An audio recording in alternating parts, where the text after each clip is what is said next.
Terima kasih Bu Cornelia. Saya panggil Bu Jo aja ya Bu ya. Iyalah, lebih lebih nyaman Joanna, Pak. Kalau Cornelia itu banyak orang nggak kenal saya. Nanti jadi salah, Pak, Cornelia Agatha. Jadi Jo aja, Pak. Biar nggak ketuker ya. Baik, terima kasih. Iya, Selamat pagi. betul. Assalamualaikum warahmatullahi wabarakatuh. Waalaikumsalam warahmatullahi Yang, wabarakatuh. yang saya hormati Pak Prof. Suharyadi, terima kasih banyak Pak kesempatannya yang sudah diberikan. Tadi saya juga sebenarnya bertanya-tanya Pak, ketika mendapatkan flyernya ini pembicaranya sama-sama Laksmana ya. Sama. Ini saya sampai saya kan dapat flyer tuh dari Bujo. Nah, sebagai pegiat PR dan communication langsung dong saya posting kan di Instagram saya nih di story.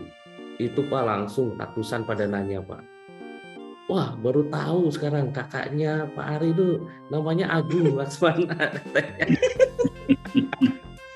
Jadi ini orang tahunya adalah duo brothers katanya ini. Jadi ada sama-sama Laksmana, tapi kalau kita cermati yang satu Laksmana, yang satu Laksamana. Ya, dan yang menarik lah, saya juga sampai istri saya bertanya-tanya, ini mertua dari mana lagi? Ini kok ada nama lagi Agung Laksamana? Ya, jadi ini lucu lah, menarik ketika Ibu Jo memberikan kontak saya pertama kali waktu itu. Saya sangat senang dan semangat ya. Kenapa? Karena saya sendiri berkecimpung di dunia digital, Pak Prof ya, Bu Jo. Meskipun dulunya saya sedikit cerita ini merasa dulu itu teknologi masih belum terlalu sehebat sekarang. Setuju ya Prof ya, tadi Prof juga sampaikan tahun 70-an, saya 70-an belum lahir Pak, tapi saya lihat sejarahnya, kalau lihat digital itu begitu pesat. Dan dari dulu Pak, zaman kuliah saya selalu bertanya-tanya. Saya dulu kuliah di psikologi Unisba di Bandung, jadi background saya di psikologi. Pada saat bersamaan saya ambil kuliah di tempat lain juga, itu di sastra Inggris UPI. Jadi saya orang Bandung asli, Bandung ya, Tulen. Jadi saya kuliahnya 2 bersamaan waktu itu.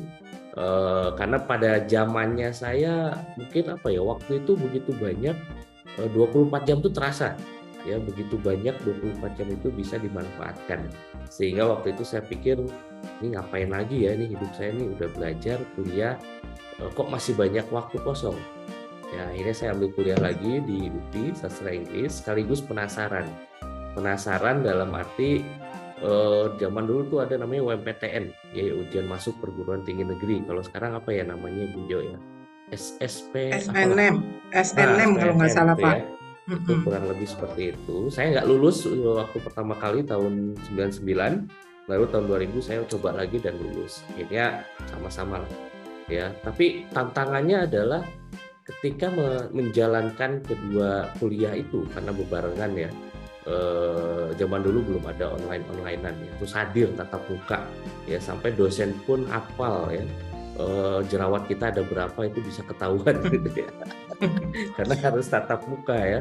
Jadi di situ saya sampai berpikir, ini kalau saya bisa kuliah 2 gini, saya dihadapi dengan jadwal yang bentrok. Ya, namanya orang Indonesia kan aji mumpung ya, harus selalu ada cara gitu. Ini saya dihadapi tantangan gitu. Ini kuliah 2 di 2 tempat yang berbeda, harus offline, tatap muka, tapi bentrok. Nah, tapi kalau saya kehilangan presensi, jadi saya absen, itu sayang. Nah, gimana caranya? Wah, saya mikirin Pak. Dulu saya berpikir, wah seandainya ada satu teknologi di mana saya bisa hadir di sana dan juga bisa hadir di sini. Oh, belum kepikiran ya. Ternyata tahun 2000-an ini muncul yang namanya Zoom. Ya, dan sekarang saya yakin Bapak Ibu, adik-adik mahasiswa, saya panggil adik-adik ya, biar enak gitu ya.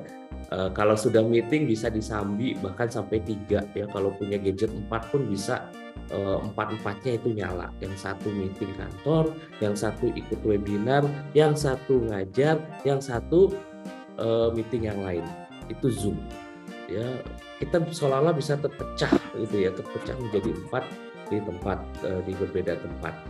Termasuk saya suka jokes nih Pak Prof. Bujo ya. Kalau saya ada kegiatan dengan kawan-kawan di luar negeri ya, terutama di Amerika, itu kan mereka waktunya lebih lambat ya di kita. Jadi jam 7 malam di Indonesia ini sudah jam 7 pagi esoknya.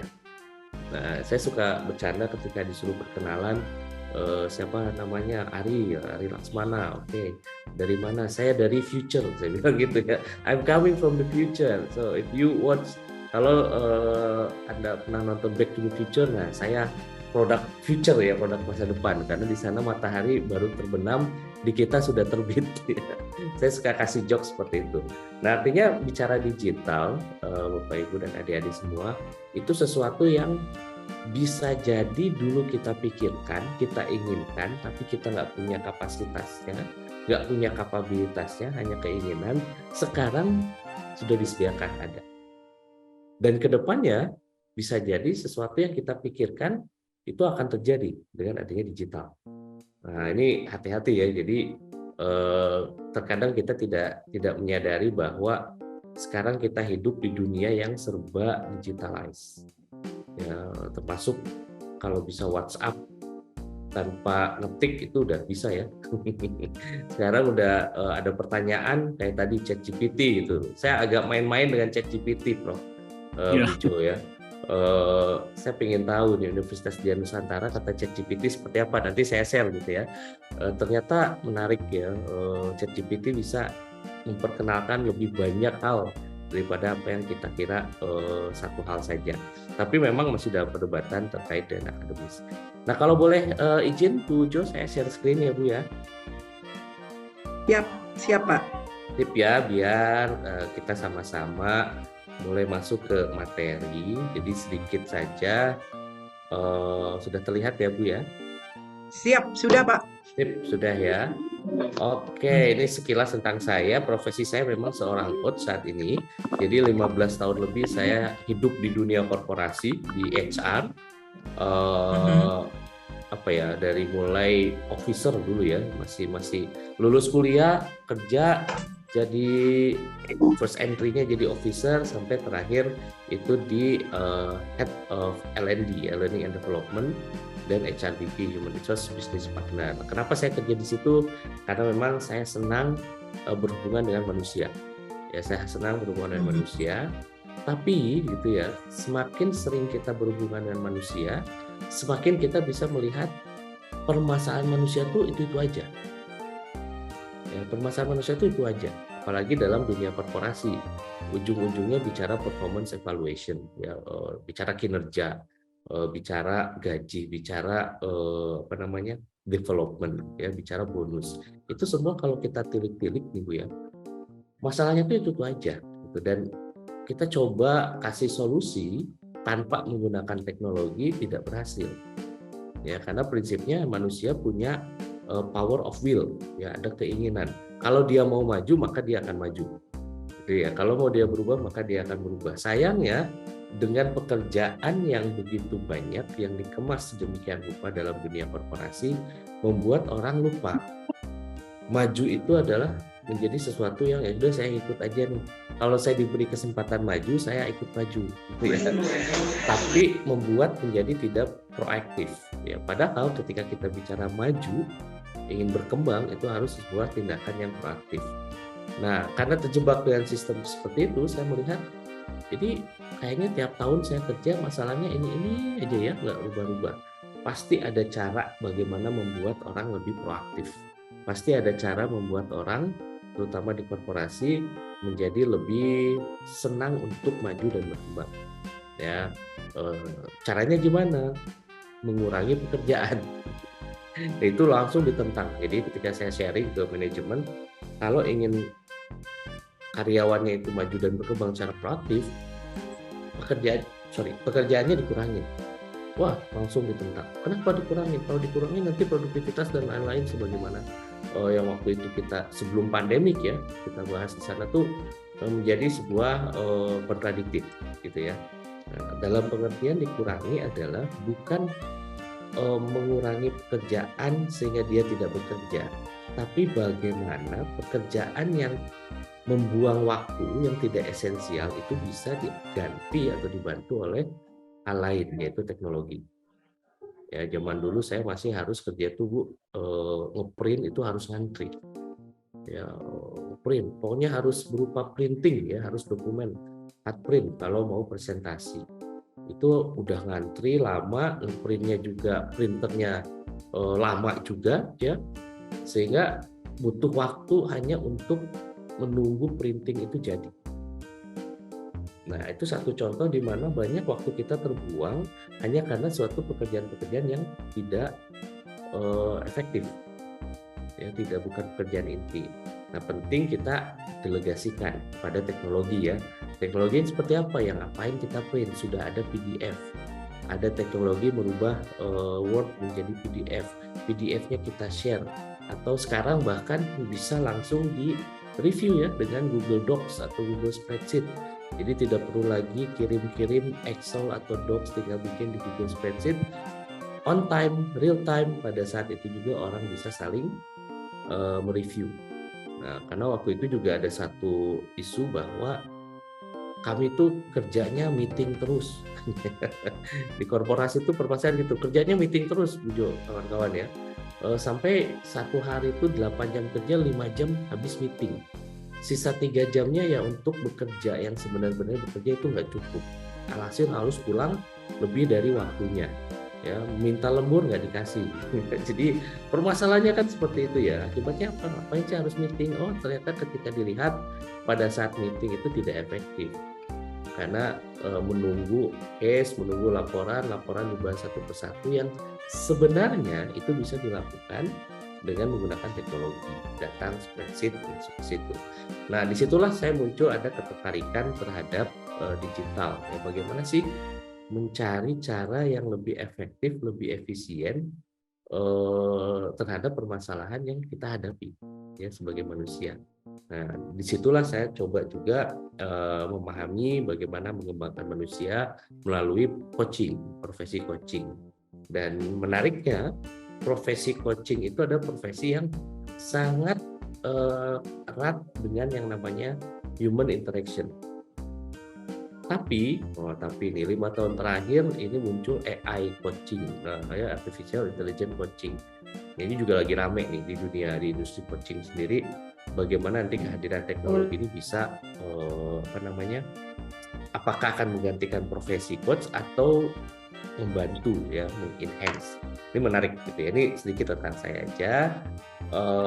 Nah, artinya apa? Digital ya, kalau pengertian digital itu datang karena ada perkembangan teknologi, ada masalah orang pikirin, dengan menggunakan teknologi muncullah solusi. Ya, itu digital. Tapi digital atau solusi itu datang dari mana? Selalu datang dari yang namanya tradisional. Ya, wisdomnya itu harus dilihat ya, yang tradisionalnya itu gitu. Oke lah, kita komunikasi bisa lebih cepat. Bisa menggunakan WhatsApp, Facebook, Instagram, dan lain-lain. Tapi, nah ini ada tapinya ya, cepat aja nggak cukup. Ya, cara kita berkomunikasi kan tetap harus kita pelajari ya. Bagaimana komunikasi kita dengan yang sepantar, bagaimana komunikasi kita dengan yang lebih tua atau lebih senior, bagaimana komunikasi kita dengan yang lebih muda, itu harus kita pelajari, tidak bisa kita samaratakan. Sehingga ketika kita bicara nanti ke digital, tetap mastery-nya, penguasaannya harus yang diawali dengan tradisional. Ya, jadi nanti dengan Ibu Joni ilmu komunikasi, meskipun diajari tradisional ya jangan jangan bosan. Kenapa? Karena itulah core-nya yang tidak akan berubah. Ya, digital itu hanya tools yang nantinya akan terus berkembang. Bisa jadi nanti 5-10 tahun ke depan tidak ada Facebook, ya, tapi ada hal lain yang lebih mutakhir, gitu ya, lebih update. Nah, kaitannya dengan public relations, kalau tadi kita dengar Pak Prof sampaikan ya, ada yang namanya email. Nah, ini email tahun 70-an sudah mulai ya ramai dengan perkembangan teknologi. Zaman-zamannya Bill Gates dan Steve Jobs ya mulai bersaing dengan invention-inventionnya. Nah, padahal itu adalah alat yang untuk bisa mempercepat dan mengefisiensikan. Kontennya itu tetap kita harus pelajari dari yang segi tradisional ya, karena zaman dulu kalau kita lihat ya, zaman dulu effortnya tuh, saya masih ingat dulu kalau mau tahu sebuah perusahaan saya harus beli koran ya, belum masuk ke Google tuh, belum ada Google lah, belum ramai lah Google tuh ya. Saya beli koran, cari koran, atau pergi ke perpustakaan tanya literasi tentang sebuah perusahaan. Paling ini lagi, zaman dulu tuh, saya nggak tahu sekarang kenal nggak ya, buku kuning. Buku kuning itu adalah daftar telepon, ya, buku setebal Yellow ini Page ya Pak. Yellow Page gitu ya, buku kuning itu Yellow Page. Sebenarnya itu nggak, kenapa harus kuning, saya juga nggak tahu ya, kenapa nggak merah atau hijau zaman dulu ya, tapi itu harus kuning ya, disebutnya buku kuning. Itu saya harus buka, cari tahu. Misalnya saya mau cari tahu Universitas Dian Nusantara, carilah katalognya, cari alfabetnya U, dirunut. Ininya apa? Siapa namanya?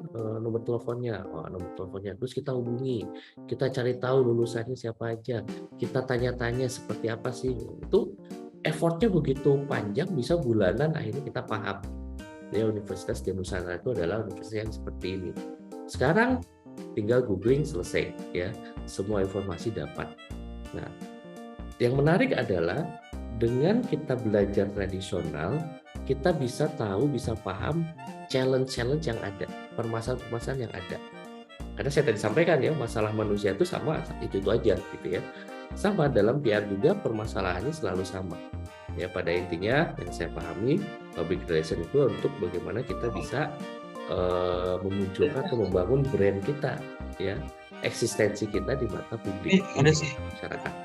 Caranya gimana? Tradisional dulu pakai telepon, pakai TV, iklan di TV, iklan di koran ya, mulai berkembang dengan adanya www ya, bisa dicek ke situ, tapi hanya sebatas informasi ya, sebatas punya web ya, website yang sangat kaku. Kalau sekarang udah sangat intuitif website itu ya, ngedip dikit kita udah tahu mau kemana ya, kita sudah diantarkan untuk mencari informasi yang dibutuhkan. Nah, balik ke digital, ingat bahwa YouTube, Facebook, Twitter, dan lain-lain itu hanyalah semata-mata alat baru saja ya, alat baru yang mungkin nanti kedepannya itu bisa jadi bertahan, bisa jadi akan hilang, tergantung perkembangan teknologi. Tapi yang menarik, yang berbeda dari tradisional sama digital, yang menarik adalah bagaimana kita bisa mendapatkan data dengan lebih cepat dan kita bisa menganalisanya dengan lebih validitasnya tinggi ya, karena dari situ kita bisa lihat tuh behavior atau perilaku manusia, kita tarik datanya secara digital, kita bisa lihat ya. Jadi jangan kaget, sekarang sudah bulan Ramadan, bulan puasa, Lebaran masih lama, tapi kok sudah iklan-iklan di ini ya, shopping online-nya tuh kok mereka bisa tahu ya apa yang saya cari gitu.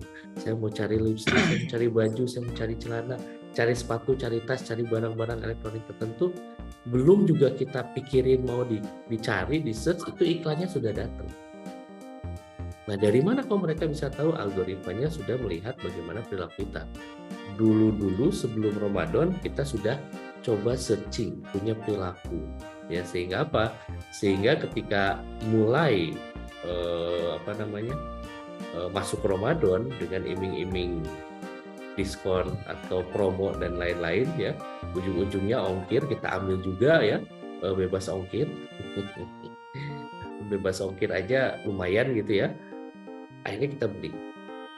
Nah, jadi yang mesti kita telaah dengan ada digital adalah lebih ke bagaimana kita bisa menganalisa perilaku manusia, sehingga kita bisa memprediksikan apa yang mereka inginkan, dan kita juga bisa membangun pesan atau message, kalau kita bicara ilmu komunikasi, lebih menempel dengan apa yang mereka anggap itu penting.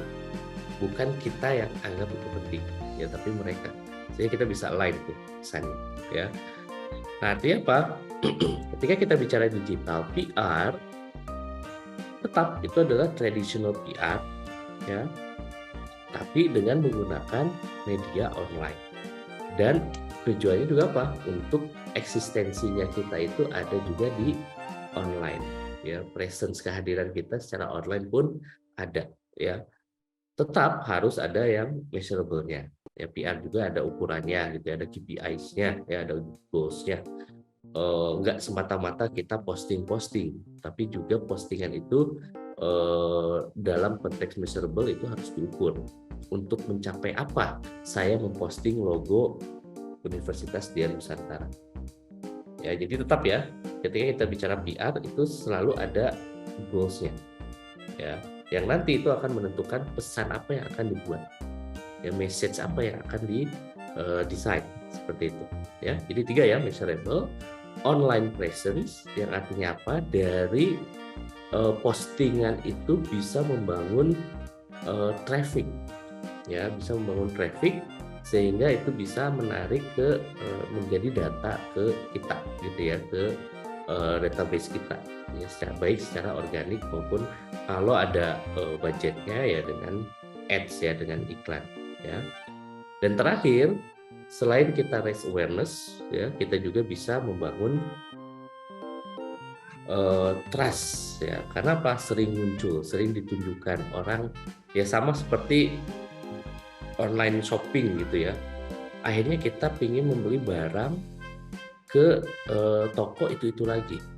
Kenapa? Karena sudah terbangun trust-nya, ya, karena sering muncul secara online, ya. Tidak ada itu, reputasi juga meningkat. Nah, saya rasa raise awareness, build trust, enhance reputation ini sama saja dengan yang namanya traditional PR, ya. Goals-nya adalah di situ. Jadi ketika kita bicara PR, public relations, itu ya harus ada ukurannya, ya, ada tujuannya, ya. Nah, karena digital berarti presence-nya secara online, ya, seperti itu. Dan kenapa sih menjadi penting gitu digital itu, ya?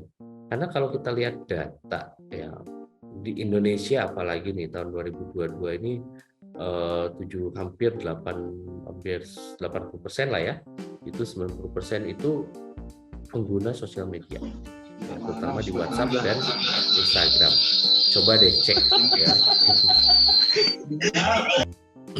Ya, coba deh cek Bapak Ibu, adik-adik, berapa banyak sih WhatsApp group yang diikutin? Pasti banyak deh, ya. Belum lagi WhatsApp group reseller, belum lagi WhatsApp group marketplace, belum lagi WhatsApp group dari SD, SMP, ya, kelas, alumni, SMA, kuliahan, ya. Nanti ketika sudah kerja di kantor, makin banyak lagi WhatsApp group-nya, ya. Banyak sekali pengguna WhatsApp group, ya. Lalu yang kedua Instagram, ya, ketiga Facebook, dan terakhir Pak Prof juga sampaikan yang baru ini TikTok, gitu ya. Udah mulai rame, ya, TikTok dan Telegram. Nah, kalau lihat di sini, saya yakin teman-teman kan sudah terbiasa, ya, selalu ada backlinks, gitu ya. Artinya apa? Dari postingan yang kita dapat baik dari WhatsApp, Instagram, Facebook, dan lain-lain, itu mengundang traffic ke misalnya gitu ke website kita, ya, diajak untuk melihat Instagram kita, untuk melakukan yang namanya proses penjualan, ya.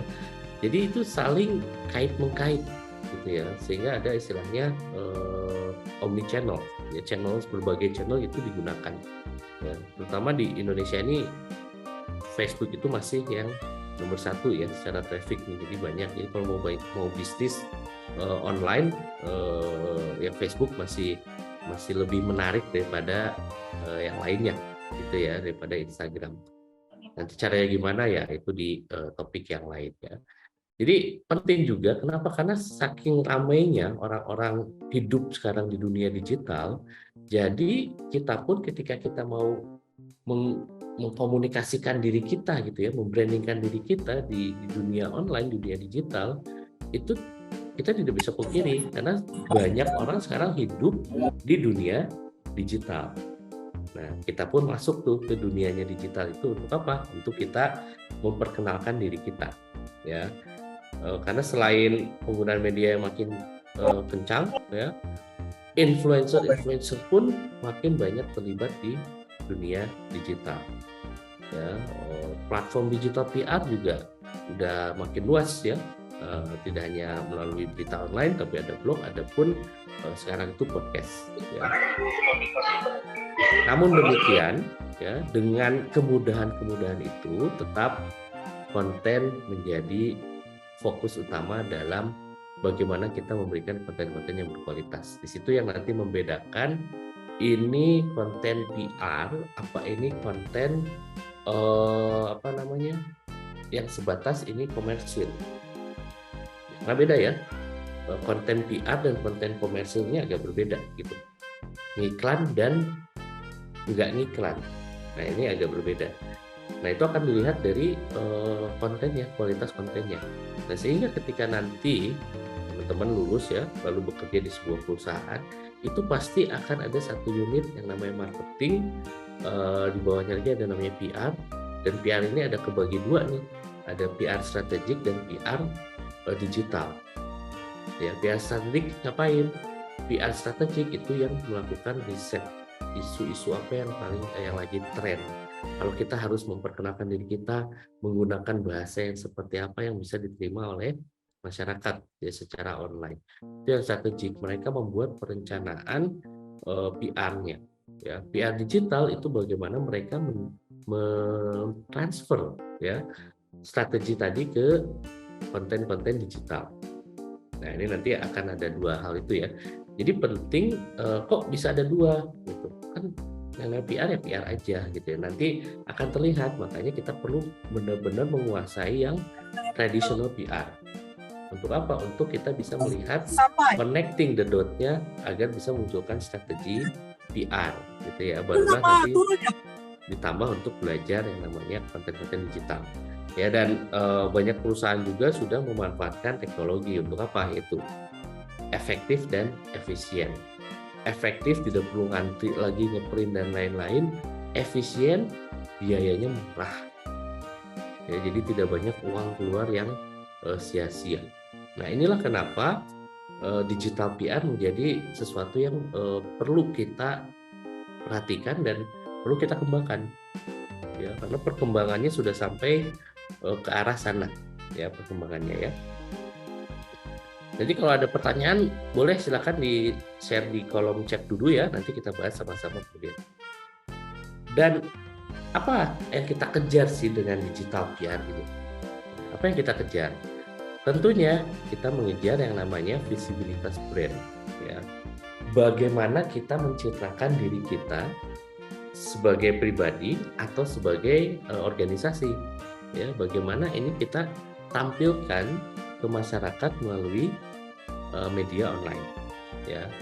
Dan menariknya dengan media online karena semua serba instan dan terkoneksi, itu memungkinkan user yang menerima ya, target audience yang menerima pesan kita untuk bisa pada saat itu juga terlibat ya dengan konten kita.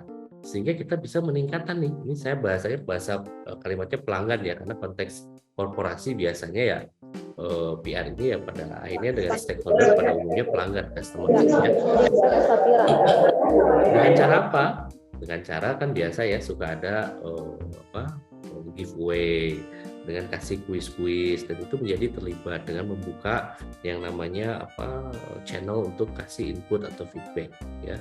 Itu sangat terbuka, meningkatkan keterlibatan, memudahkan. Kalau misalnya tradisional PR tadi lewat TV satu arah, agak sulit ya.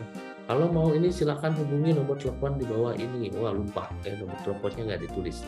Tapi ketika masuk ke Instagram, dia lihat postingan, bisa langsung kita kasih like ya, impresinya bagaimana. Lalu bahkan kita bisa kalau ada ketertarikan bisa langsung bertanya. Di situ juga bisa DM ya, direct message di situ. Nah dengan demikian, dengan kita konsisten, reputasi secara online pun akan meningkat. Wah ternyata Universitas Dian Nusantara ini sering muncul di sosial media ya, dan pesannya selalu sama, pesannya selalu konsisten dan enak ya, karena diterima oleh audiensnya. Nah, dengan muncul dengan reputasi yang meningkat tersebut, maka peningkatan kepercayaan pun akan terjadi. Oh, ternyata ketika dikontak yang terima adalah Bujo. Wah, dengan ramahnya Bujo menerima telepon dari calon mahasiswa misalnya, atau orang tuanya mahasiswa. Dan ternyata, wah, apa yang ditampilkan di media online dan ketika kita kontak langsung, wah, ternyata sama. Ya, nadanya, tone-nya, visualisasinya dengan value-value-nya itu sama. Maka tumbuhlah yang namanya kepercayaan. Dan ketika itu muncul seperti itu, maka pengaruh dan positioning kita di pasar pun akan semakin kuat. Ya, karena sering muncul, terbukti banyak komentar yang positif, orang bahkan jadi promotor, ya, jadi word of mouth, mempromosikan Universitas Dian Nusantara. Kita bisa mempengaruhi masa lebih kuat lagi. Ya, dan bisa memposisikan diri siapa sih Undira itu. Ya, jadi ini bisa terjadi dengan digital. Kenapa? Karena coverage-nya sangat luas dan instan dan bisa langsung terkoneksi. Tapi kalau kita menggunakan yang tadi satu arah, iklan di TV, ya, iklan di radio atau brosur-brosur flyer, itu tidak terjadi yang namanya engagement atau keterlibatan. Ya, sehingga apa? Sehingga proses untuk menumbuhkan kepercayaan, reputasi, dan pengaruh tadi menjadi lebih lama. Dengan digital bisa lebih cepat dan coverage-nya lebih luas, ya. Dan selanjutnya gitu ya, hati-hati. Nah, ini dia nih. Tapi kita juga jangan terlena, karena bicara digital, sosial media coverage-nya luas, bisa instan, bisa langsung terlibat. Tapi kembali lagi kita kembali ke ilmu komunikasi, bahwa apapun yang kita posting, pesan yang kita posting belum tentu dipersepsikan sama oleh setiap user. Karena kembali lagi ke konteks komunikasi. Kalau bicara komunikasi efektif kan, apa yang kita sampaikan A itu diterima oleh si resipiennya itu A juga. Nah, itu efektif gitu ya komunikasinya. Dan juga ada proses feedback, ya, di mana nanti terjadi yang namanya saling sapa atau saling diskusi gitu ya. Nah, masalahnya kan persepsi bukan kita yang menentukan, ya. Kadang mungkin Undira mengirimkan sesuatu pesan, ya, mengirimkan suatu pesan. Pesannya misalnya kuliah di Undira bisa kuliah di mana saja. Karena pandemi sebenarnya, ya, jadi online bisa kuliah di mana saja. Pesannya sederhana, ada orang bisa melihat, wah, seru nih, nggak usah ke kampus, nggak usah datang ke kampus, bisa online di mana aja, ya, seru. Wah, itu persepsi yang satu. Persepsi yang kedua, ya nggak seru dong, nggak bisa pertemuan orang, ngapain, jadi nggak bisa kongko ketemuan, ya, nggak bisa berdebat langsung, nggak bisa berdiskusi langsung. Kan beda ya persepsi orang. Ada lagi yang lempeng-lempeng aja. Kalau orang Sunda tuh lempeng aja, datar-datar aja. Ya mau bisa di mana aja, mau harus ke kampus, yang penting gue nilai A, gitu ya. Nggak terlalu peduli dengan message kuliah di mana saja. Nah, akibatnya apa? Persepsi itu muncul, terjadi ekspektasi. Ya, karena ada persepsi, muncullah ekspektasi. Dan ketika ekspektasi itu tidak dipenuhi, ada ketidakpuasan. Ya, dan akibatnya apa? Karena tidak puas, tidak sesuai dengan persepsi, maka bisa dianggap menjadi hoax atau fake news. Wah, enggak tuh, Undira tuh ternyata enggak kuliah di mana aja. Ternyata tetap harus ke kampus atau online atau gimana. Karena tidak sesuai dengan harapan dan ekspektasi. Ya, akibatnya itu informasi itu dianggap menjadi sesuatu yang tidak konsisten. Ya, kabar yang fake, ya, palsu, ya. Akhirnya ketidakkonsistenan ini akan berbuah ke reputasi yang menurun lagi, ya. Sehingga ketika kita bicara digital PR, kita perlu perhatikan nih dampak penggunaan digital channel. Di satu sisi bisa meningkatkan citra perusahaan, tapi kalau kita salah memberikan pesan, pesannya itu membuat atau men-trigger persepsi yang ambigu, itu bisa menimbulkan reputasi yang buruk, ya. Sehingga makanya kita perlu pahami isu-isu sensitif apa sih yang ada, yang lagi ngetren itu, jangan sampai jadi blunder. Ya, jangan jadi blunder. Blunder itu apa? Akhirnya yang kita harap mendapat persepsi positif, malah jadi persepsi negatif karena ketidakpahaman kita terhadap isu-isu yang ngetrend tadi. Ya, contohnya kan yang terdekat kemarin itu isu itu ya, pejabat keuangan yang memamerkan kekayaan mobil oleh anaknya gitu. Terus anaknya ada masalah perkelahian dan lain-lain. Itu yang citranya yang rusak bukan orangnya. Ya, itu merembet kemana-mana tuh. Kampus di mana dia sekolah kena, tempat orang tuanya bekerja kena, semua mendapatkan dampak. Karena apa? Karena kita tidak betul-betul memahami ya isu-isu yang ada di sana. Jadinya blunder, gitu kan? Di satu sisi, digital channel bisa meningkatkan tadi ya keterlibatan dan interaksi. Tapi kalau itu terus menerus gitu ya, dikirim, terkadang itu jadi spam, dianggap spam dan bisa mengganggu. Dan ketika itu dianggap spam dan mengganggu, jadi turun ya interestnya terhadap yang tadi itu ya bisa menjangkau audiens yang lebih luas. Tapi sayangnya kembali lagi agak sulit diukur dampaknya. Kita hanya bisa mendapat data analisis ya. Kita bisa hanya dapat data analisis dari sisi apa? Ya, impresinya, penerimanya, ya, komentarnya, hal-hal interaksi dan lain-lain yang belum tentu itu mereka pun akan mempromosikan kita. Jadi agak sulit diukur, ya. Meskipun dia bisa kasih data dan analisis, tapi ada saat di mana hal-hal ya kita dulu pernah ya dapat informasi Bank Mandiri, Tokopedia itu ada kebocoran data. Nah, ini bisa menimbulkan risiko keamanan data juga. Jadi perlu kita sangat mempertimbangkan positif negatif ini ya, dua dampak tersebut ya. Dan bagaimana caranya nih kita menghadapi yang dampak negatif ini? Nah, ini dia, mau nggak mau ya kita nggak bisa lagi menutupi banyak hal. Dengan adanya digital mau nggak mau kita harus transparan. Sharing sedikit, saya waktu terakhir bekerja di perusahaan terakhir itu perusahaan financial ya, dan kita punya value untuk apa? Salah satu value-nya adalah be fair, ya, adil itu ya, fair terhadap semuanya ya, karyawan maupun terhadap pelanggan. Ya. Nah, yang dimaksud fair ini apa? Kita harus transparan, sehingga setiap ada iklan, setiap ada flyer, setiap ada brosur, kita tidak tambahkan tanda bintang. Paham ya tanda bintang ya? Kalau kita lihat kan, wah diskon 0% ya, atau cicilan 0% atau diskon 30%, ada tanda bintang. Ya, terus di bawahnya ada kecil tanda bintang, syarat dan ketentuan berlaku. Nggak dikasih tahu juga tuh syarat dan ketentuan yang berlaku seperti apa. Lalu kita ketika ketemu salesnya, ketika ketemu atau kita kontak telemarketingnya, baru dijelaskan tuh, oh syarat dan ketentuannya A, B, C, D. Oh ternyata tidak terlalu selaras dengan apa yang diiklankan. Nah, di perusahaan saya lama, kita komitmen bahwa kita punya value adalah be fair. Artinya apa? Fair to the customer juga ya. Kalau memang diskonnya cuma 10% ya 10%, nggak usah ada tanda bintang.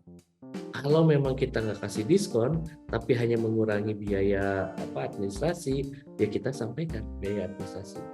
Kalau misalnya cicilannya 0%, ya benar-benar 0%. Ya, tidak ada syarat dan ketentuan yang berlaku. Semuanya jelas. Bahkan kalaupun ada syarat dan ketentuan berlaku, ya kita simpan juga kita tampilkan di flyer tersebut. Ya, contoh misalnya kalau financial itu kan bicara pinjaman gitu ya. Nggak semua bisa dapat pinjaman. Ya, ada proses BI checking istilahnya tuh ya.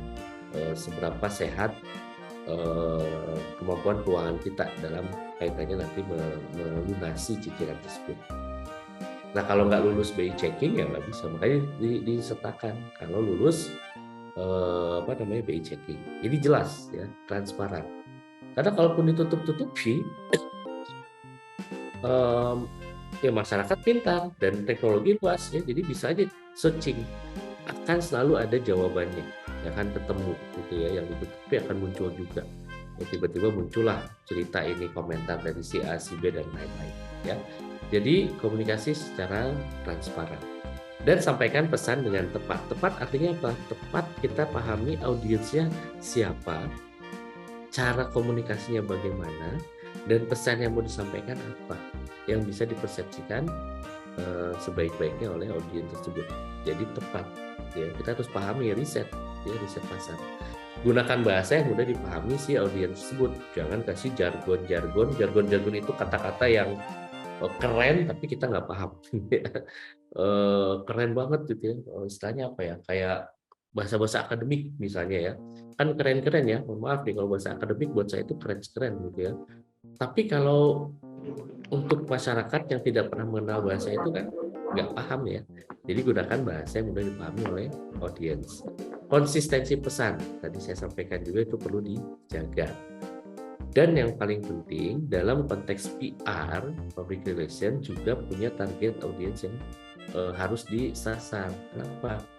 Karena mereka ini akan membantu kita membangun kredibilitas di publik. Salah satunya dengan media. Maka berhubunganlah yang positif dengan media. Dan dalam pelajaran PR kan kalau nggak salah itu ada tuh media relation salah satunya ya. Itu juga nanti belajar. Ya, dan juga menyediakan kesempatan untuk memberikan umpan balik bagi publik.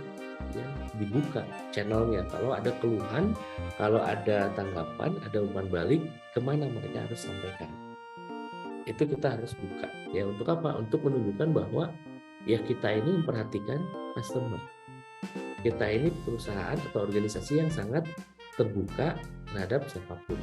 Ya, dari situ tetap kita perkuat nih pengawasan dan kontrol atas konten-konten yang dihasilkan. Jangan buru-buru posting. Ya, harus dianalisa dulu, dicek dulu, dilihat dulu, kalau perlu diuji dulu internal. Ya, baru posting. Tapi kan itu waktunya butuh waktu lama ya.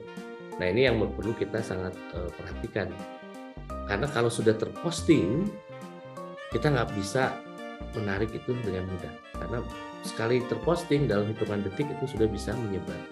Kalaupun kita delete akan ada yang namanya jejak digital. Ya, akan bisa aja itu kecek tuh ya, orang udah bisa aja dapat gitu. Oh, ternyata dulu pernah ada postingan seperti ini. Ya. Jadi dengan kita melakukan 7 langkah ini, kita bisa mengantisipasi dampak negatif dari yang namanya channel digital. Ya, nah ini ya. Target kegiatan digital PR itu siapa aja sih tadi? Ya, jurnalis karena terkait dengan media. Kalau ada apa-apa, ada krisis, kita mau memperbaiki reputasi. Kalau kita hubungannya baik dengan jurnalis, mereka bisa posting atau publish berita tentang kita yang kita inginkan ya, secara positif. Mereka pun bisa membantu kita untuk menetralisir pesan yang sudah terlanjur ada di masyarakat ya, di publik gitu. Dengan apa? Dengan jurnalismenya mereka ya. Itu jurnalis itu biasa kaitannya dengan media ya, konten-konten di koran, baik online maupun tidak online, radio dan lain-lain. Ada juga blogger. Nah, menariknya blogger itu mereka punya followers sendiri, punya loyal followers, dan mereka punya pengikut setia lah gitu ya. Di situ bisa menjadi target audiens kita dan biasanya mereka sangat niche ya. Ada blogger otomotif, ada blogger psikologi ya, ada blogger lifestyle, ada blogger makan, kuliner, macam-macam. Dan pengikutnya yang memang suka dengan atau interest dengan kekhasannya mereka.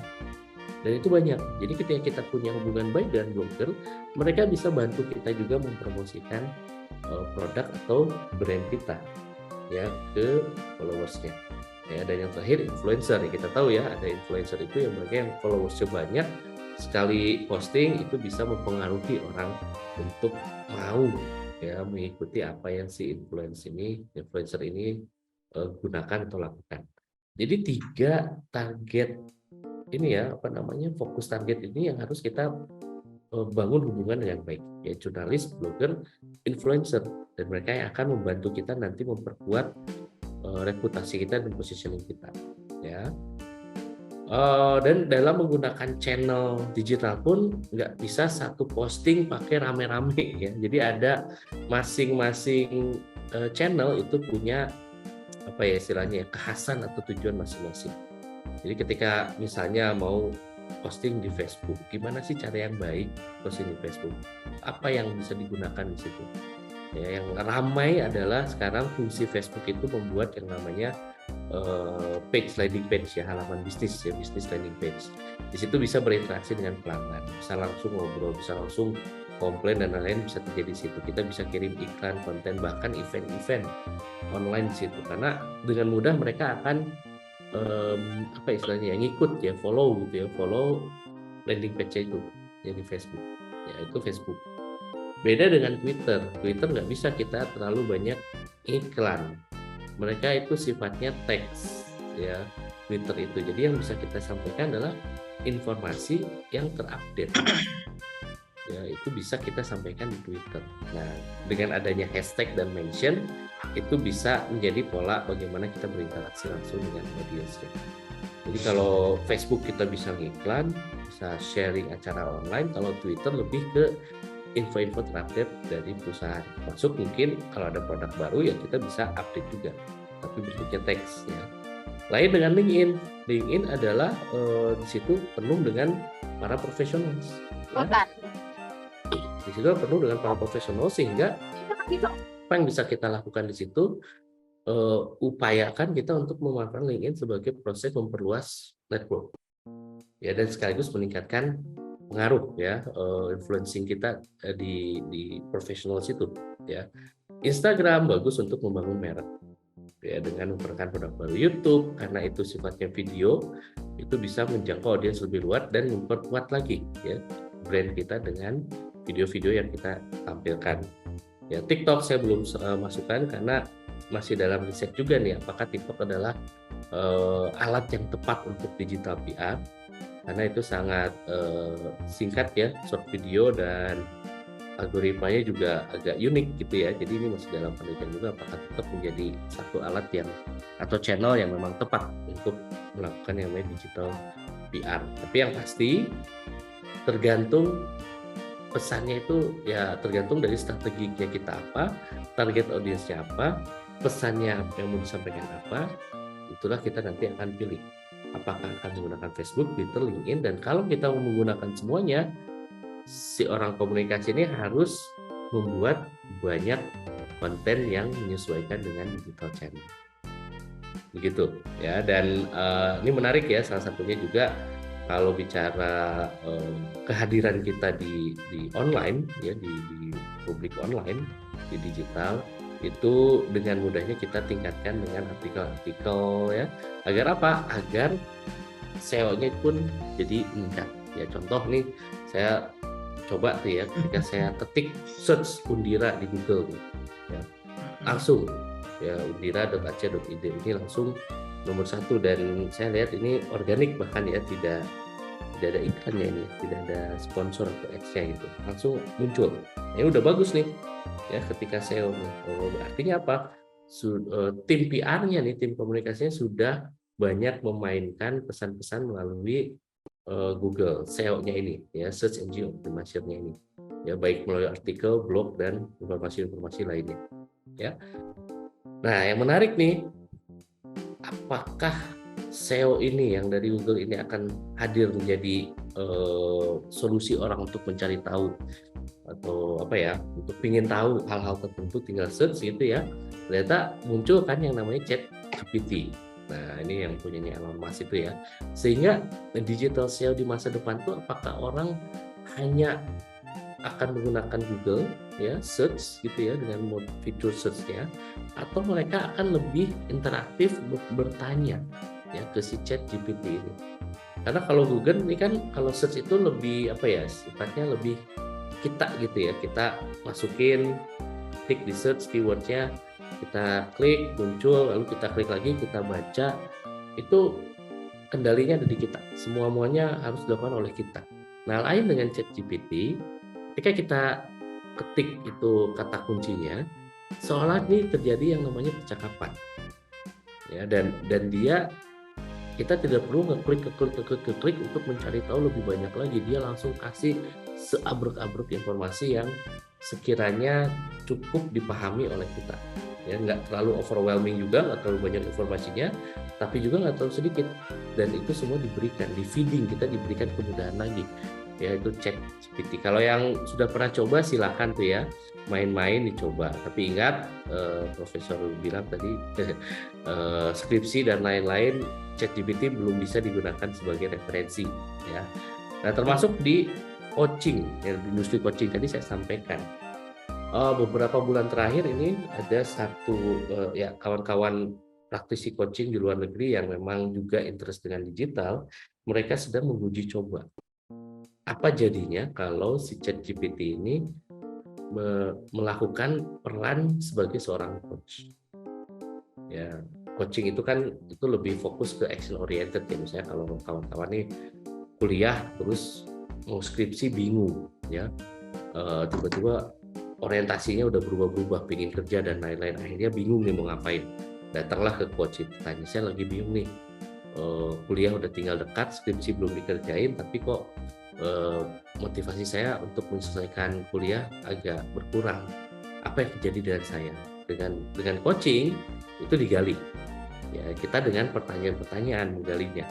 Ya, kita pahami, yuk petakan dulu apa sih sebenarnya yang terjadi dengan kamu, ada apa, lalu kita petakan sampai akhirnya dengan kesadaran yang muncul dari proses coaching, apa yang akan kamu lakukan ke depannya. Ya, ada action plan-nya. Nah, itu proses yang saya bilang di awal tadi adalah proses yang sangat erat hubungan manusianya. Ya, karena itu terjadi proses interaksi.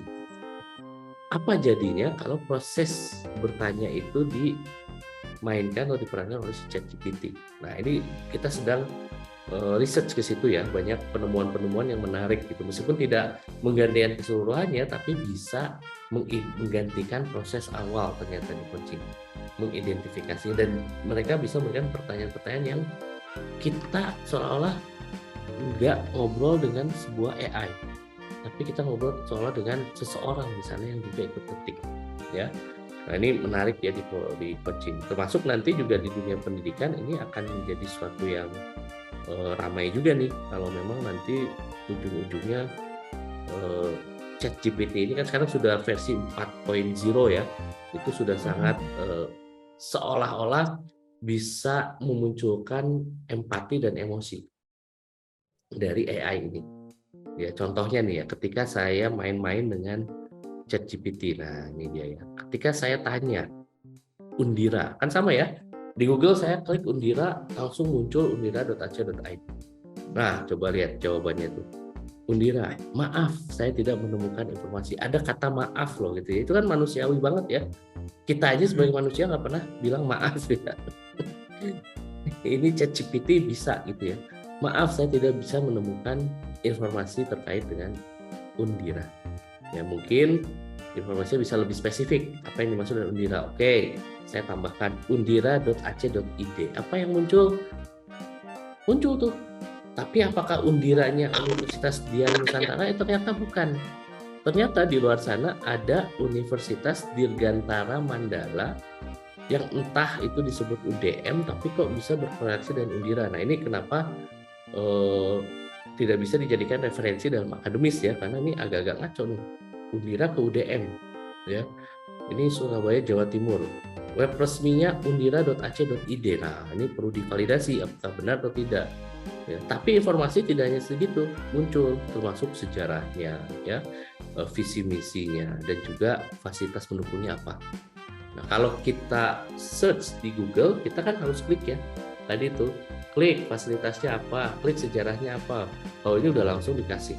Ya, kita begitu dimanjakan, ya. Wah, saya nggak puas dengan jawabannya, kok nggak nyambung Undira ke UDM. Ya, coba deh saya langsung spesifik Universitas Dian Nusantara. Oh, ternyata ada Universitas Dian Nusantara, tapi singkatannya Udinus, bukan Undira. Ya, saya nggak tahu apa.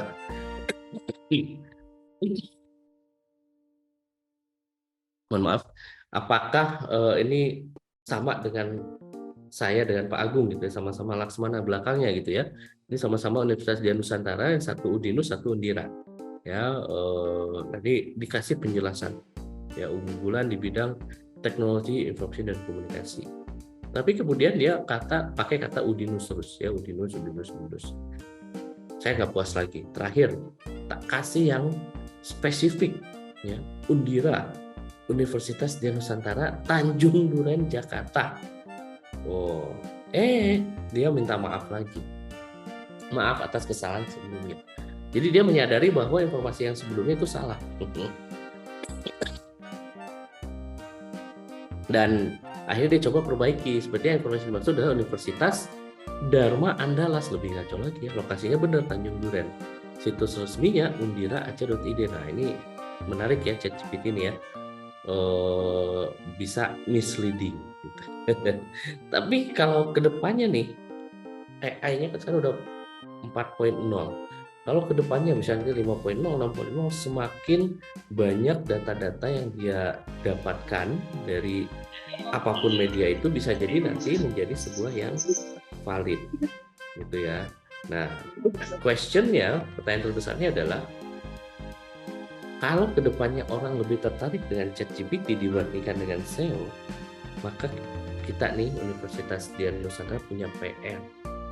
Gimana caranya si ChatGPT bisa mengcapture informasi yang benar tentang Universitas Dian Nusantara yang ada di Tanjung Duren. Ini PR, digital PR ya. Pak Ari izin, Bapak nih buat saya PR dong kalau begini. Iya kan betul. Untuk yayasan sama Prof. Saya PR-nya banyak nih Pak. Aduh. Mohon maaf nih Bu ya, ini sekaligus PR sama-sama Bu. Feel free nanti kalau butuh bantuan saya lagi, monggo. Saya senang bisa bantu-bantu. Nah, itu yang saya cari Pak. Saya dibantu, itu kata kuncinya, dibantu. Kata kuncinya ya. Lanjut, betul. Silakan ya, terima kasih Bu. Jadi ini slide terakhir saya aja. Jadi setelah kita bicara apa tadi, digital PR, traditional PR, intinya kita benar-benar harus menguasai traditional PR-nya dulu. Ya, agar apa? Agar bisa menyusun strategi ya PR. Dan digital PR, digital itu hanyalah toolsnya aja digital. Gitu. Dan ketika kita tahu strateginya, kita akan bisa memanfaatkan digital dengan efektif dan efisien. Nah, perlulah informasi-informasi yang kita dapatkan tadi yang saya sampaikan, itulah yang nanti ke depannya teman-teman mahasiswa nih ya terutama mulai berhati-hati tidak asal posting. Karena ingat, ada jejak rekam digital, apapun yang Anda posting, meskipun tidak ada hubungannya dengan Universitas Dian Nusantara, tapi ketika Anda di profilnya itu dikatakan saya kuliah di Undira, lalu postingan yang tidak yang akan memancing persepsi negatif dari audiens, akan kena gitu ya. Ini akan berdampak ke si Universitas Dian Nusantara. Jadi mulailah belajar sekaligus menjadi ambasador aja ya, sekalian belajar digital PR, sekalian praktekkan untuk menjadi ambasadornya Universitas Dian Nusantara. Kalau saya harus posting seperti apa?